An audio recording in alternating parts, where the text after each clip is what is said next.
Kalau sampean sholat imamnya itu biasanya habis sholat madhep mana? Umumnya di dia ini sampean tetap madhep kiblat apa madhep ngalor? Cara Indonesia. Ayo yang madhep kiblat, kiainya madhep kiblat ngaco. Yang gampang itu. Kiblat. Yang serong. Buka serong koyo wong nakal ya. Madhep utara, madhep ngalor. Apa? Berapa? Imamnya sampean madhep ngalor. Terus nak sing madhep ngetan. Enggak ada kan? Ngono nampu jawab, yang madhep ngetan kubu sebelah ngono aneh. Ya enggak usah gitu. Itu filosofinya begini. Nah ini penting ya, penting saya jelaskan. Di tek-tek hadis sahih, saya ulang lagi di tek-tek hadis sahih. Itu Rasulullah setelah salam itu redaksinya aqbala alaina biwajhi. Maka Nabi menghadap ke kita dengan wajahnya. Berarti kira-kira kalau di Indonesia menghadap mana? Timur.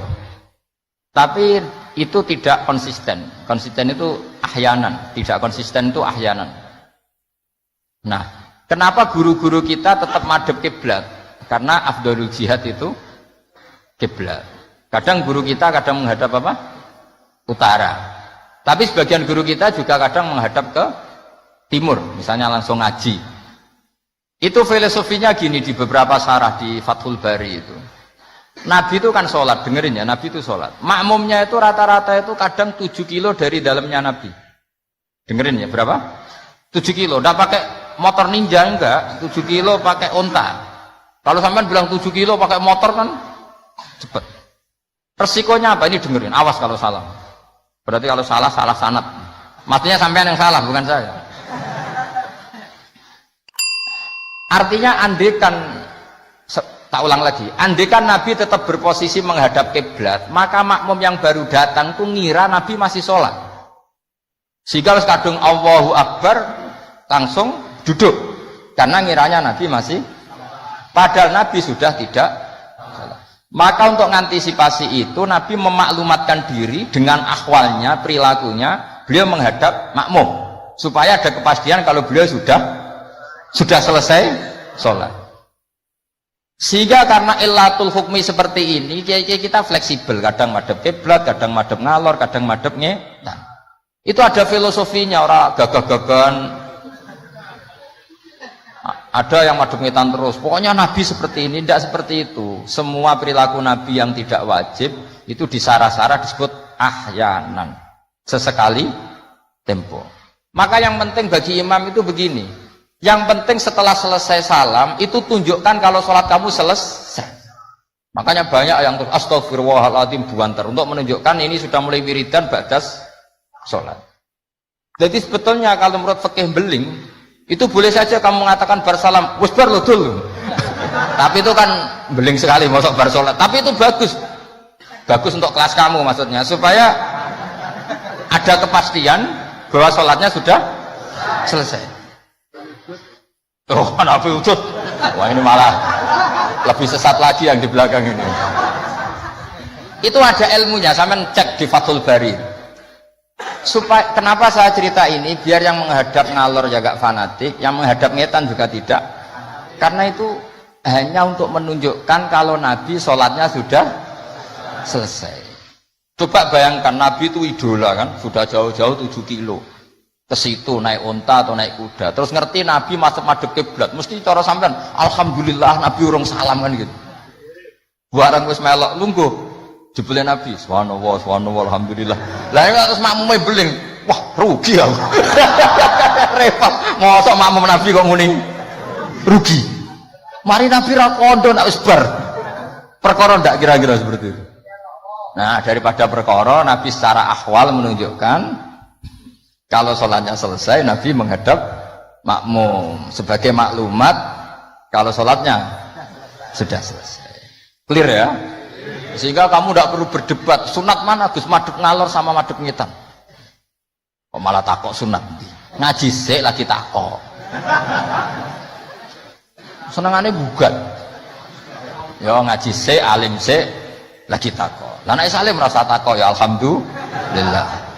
Ini tidak usah alim takok gugat. Mana sunahnya kalau Nabi madhep ngalor? Sesuk tak takokno, mana sunahnya cangkem elek? Kan yo ora ono. Angger wong kok mbok lama-lama mana sunahnya kalau Nabi pernah di Indonesia? Malah panjang kan apa? Nggak usah gitu ya ngaji. Jadi di Sarah-Sarah itu diterangkan sana kan Rasulullah Shallallahu Alaihi Wasallam idza takallama salasan ahyanan di suatu tempo. Begitu juga Nabi kadang sholat itu hanya astagfirullah salasan suman sorofa.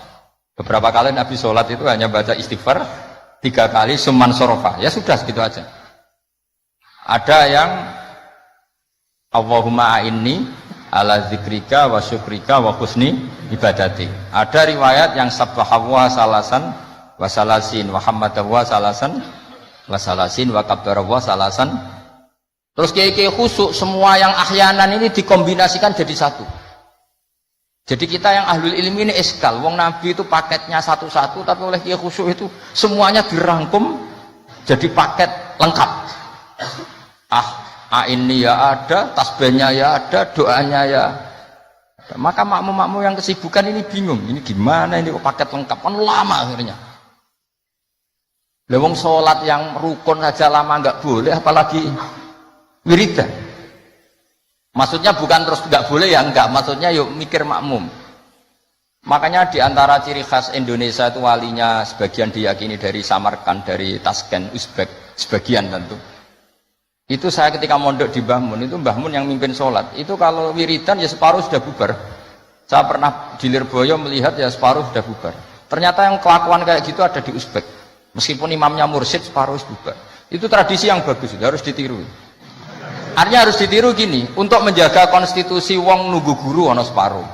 Untuk menjaga konstitusi kalau nggak wajib ada yang bubar. Kalau semuanya nunggu berarti ini mewajibkan sesuatu yang tidak wajib. Itu bahaya kalau dalam konstitusi ilmu.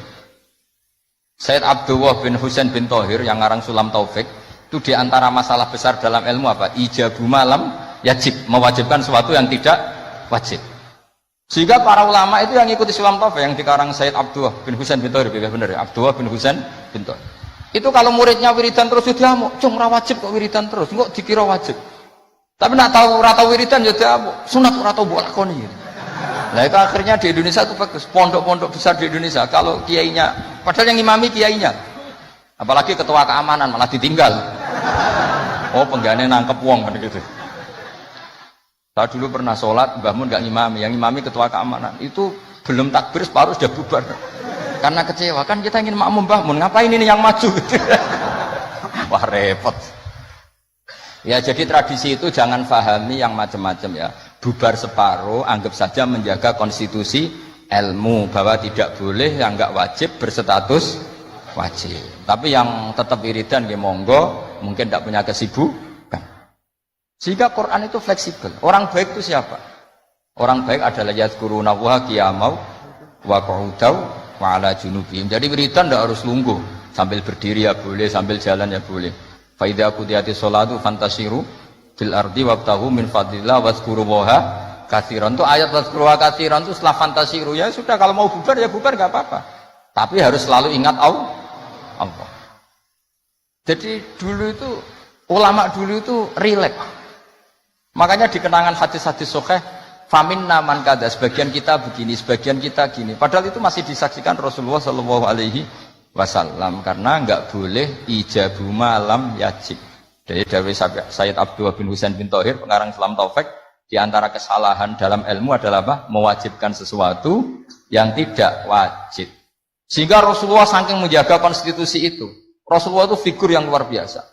Sampean sowan bupati atau sowan kiai, bar rokok, bar tangi turu, kira-kira sopan apa enggak? Enggak sopan kan? Harus sikatan dulu. Sebab itu normalnya sikatan itu wajib kalau mau sholat. Mau sowan kiai wes sikatan.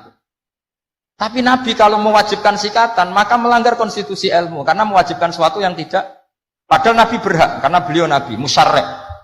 Tapi Nabi ngedikannya kelihatan ngeper. Tapi ngeper ini menunjukkan Nabi betapa mutabakhir fil ilm. Laula an asyukko ala ummati la amartuhum bisiwak inda kulli sholatin. Umpama gak masakoh ning umatku, siwak tak wajibno. Karena secara etika harusnya wajib. Tapi secara konstitusi nyatanya tidak wajib. Nah karena baina ini. Kira manane baina. Ya antarane iku, Nabi ngendikane laula an asyukur. Nabi itu suka qiyamul lail, itu suka sekali, bukan enggak sekedar suka. Sehingga beliau qiyamul lail di masjid. Tapi ketika sahabat ikut qiyamul lail lagi, Nabi enggak keluar lagi. Karena takut dianggap masjid. Itu Nabi. Makanya saya itu sebenarnya kepengen poso Senin Kemis, tapi nggak ngerti kok poso Senin Kemis kok dikira wajib. Mulane aku ora tau poso. Maksudnya aja ditiru. Ini mau cerita. Ini agak-agak arogansi ilmu, tapi memang harus ada yang jaga konstitusi ilmu. Jadi saya punya teman ya amang rokokan. Mungkin untuk menunjukkan ada kaul sing ngarani oleh. Buktinya aku rokok. Tapi saya nggak rokok. Jadi harus ada yang menjaga konstitusi ilmu. Saya sering ngecek beberapa hadis. Nabi itu kalau ada sesuatu yang positif, inginnya itu diwajibkan. Tapi secara konstitusi enggak wajib.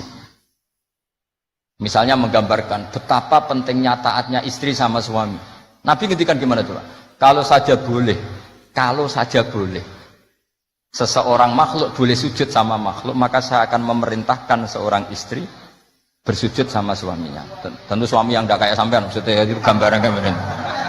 Sampeyan ora usah disujudi. Ora dipisoi sampai gitu kan. Artinya Nabi itu menjaga konstitusi ilmu itu luar biasa. Ya kayak tadi, normalnya sikatan itu wajib enggak? Wajib kan normalnya loh. Karena tangi turu berrokokan. Terus muni Allahumma lakal hamdu bul. Tapi kalau diwajibkan secara konstitusi tidak wajib, tapi secara etika wajib. Makanya ketikanya ngeper laula an asyukko ala umat. Sekarang tak beri contoh lagi. Ndak ini ngaji. Saya tadi sudah pamit sama Habib Bidin. Saya kalau Rejab itu memang nggak ngaji sudah. Jadi saya berai bukan ada masih di Damaran. Nanti saya tinggal satu pertemuan. Rejab ruah puasa itu saya tidak ngaji seperti ini. Jadi jeda. Anggap aja sinau menel, kulaan. Karena memang kalau mau Rejab itu banyak yang khataman di rumah. Jadi saya fokus ngurusi santri yang mau apa? Khataman. Tapi memang itu adat saya seperti tadi. Saya sudah matur Habib Bidin, matur Habib Amang, Habib Ali sudah. Memang artinya nggak ada apa-apa. Bukan karena bosan sampean bosan. Ya rontok lah mungkin. Tapi bukan karena itu. Saya beri contoh. Sekarang doa paling mustajab itu jam berapa? Kalau jam Indonesia kira-kira jam 3 kan atau setengah 4 lah. Kenapa harus ada sholat isya yang di Kudus jam berapa misalnya sholat isya? Biasanya setengah 8, anggap aja setengah 8 lah aman kalau jam. Maka Nabi ini ngeper, tapi ngepernya pinter, ngeper dari ilmu, bukan ngeper dari ragu. Ngeper itu ada dua, ada ngeper karena nggak ngerti, ada ngeper saking pinternya. Kayak saya ini kalau ngaji sesampean itu kan ngeper. Di satu sisi sunat karena diminta Habib Bidin, di sisi lain setengah dosa meninggal pondok.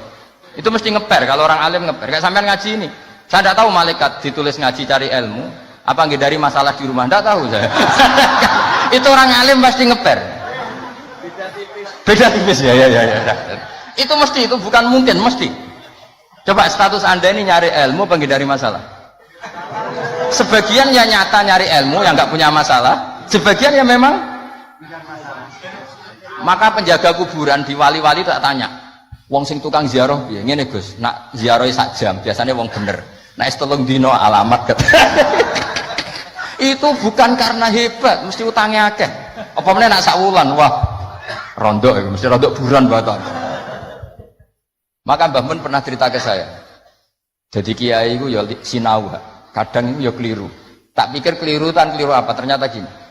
Dhisik aku latihan kiai, aku nak ono bocah prainan ning pondok tak puji. Wong prainan kok gak mulai, berarti cah sregep. Pernah Mbah Mun sebagai orang soleh itu husnudzon. Suatu saat ditakoki, "Cung kok ora mulai wong prainan? Timbang ning omah kan ngarit, Mbah."